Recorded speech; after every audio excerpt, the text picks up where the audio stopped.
Mais que s'est-il donc passé au lendemain du coup d'État? L'imam Badr, après avoir succédé à son père, l'imam Ahmed, ne devait rester sur le trône qu'une semaine, à l'issue de laquelle il était renversé.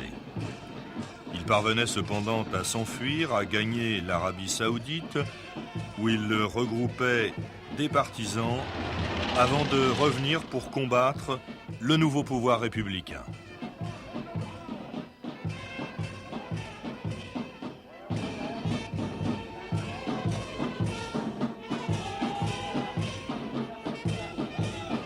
C'était alors le début d'une longue guerre civile qui devait se poursuivre pendant plus de 7 ans.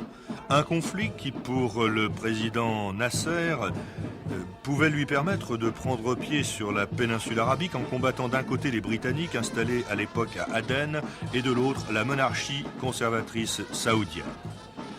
Mais c'était oublier un peu rapidement le peuple yéménite qui fut bientôt très loin d'être convaincu de la pureté des intentions de ses alliés et qui vit finalement royalistes et républicains s'entendre pour provoquer le départ du corps expéditionnaire égyptien.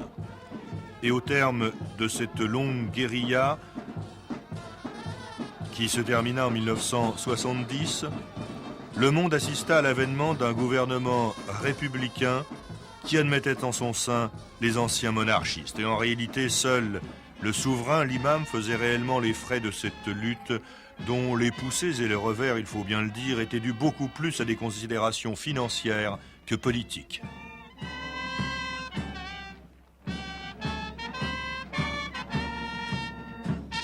Et il reste au moins de cette révolution la persistance des subsides du grand voisin saoudien et cette remarquable façon de défiler très cher aux Égyptiens.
Révolution, chars, canons, purges, prison, le désordre des uns allait devenir l'ordre des autres.